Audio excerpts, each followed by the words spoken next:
Good morning. This is your morning devotional from the Elim Church at Sunderland. My name is Granville. I'm reminded about the story about Queen Victoria at her estate in Balmoral in Scotland. There were a number of tenant farmers on the estate whom she got to know very well. And one of these tenant farmers had a very sick son, become a young man, but he was too sick to work. And particularly when the bad weather came in, the cold weather came in, he became quite ill.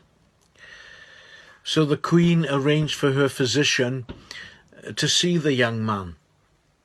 And the answer from the physician was that the young man needed to be in a different climate, needed to be in a warmer climate.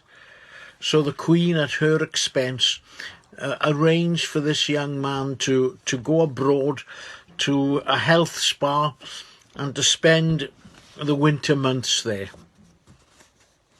Sadly, however, after many months, the news came that the son had passed away. The son had died because he was so ill.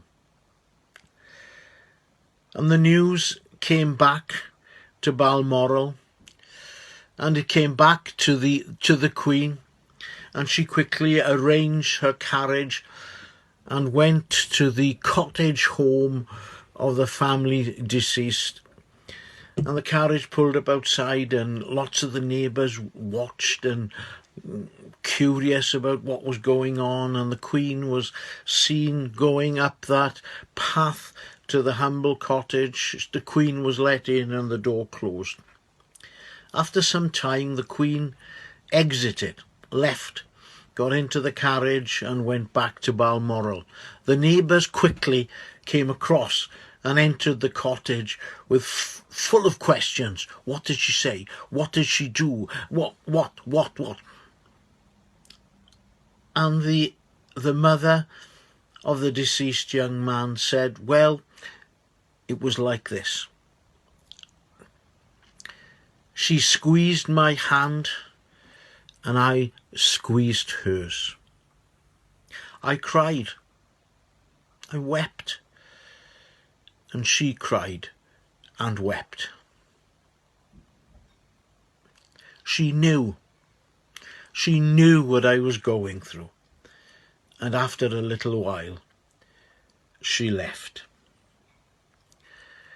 And I want to tell you of a monarch, a greater monarch than Queen Victoria. I want to tell you about Jesus.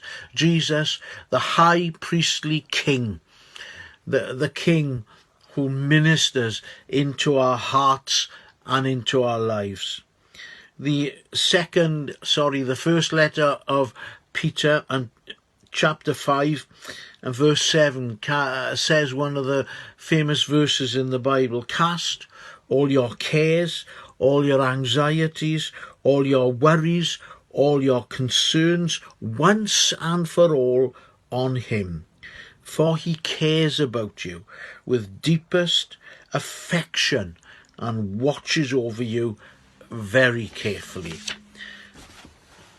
One song puts it like this: does Jesus care when my heart is pained? Too deeply for mirth or song, as the burdens press and the cares distress, and the ways grows weary and long. Does Jesus care when my way is dark with a nameless dread and fear, as the daylight fades into deep night shades? Does he care enough to be near? Does Jesus care when I've tried and failed to resist some temptation strong, when for my deep grief there is no relief, though my tears flow all night long? And the chorus says this: oh yes, he cares. I know he cares.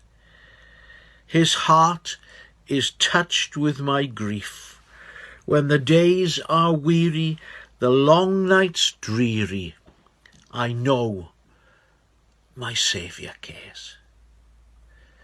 Cast all your care on him, Jesus, because he cares for you.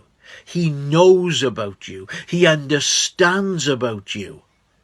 Just turn to him and trust him now, because he cares.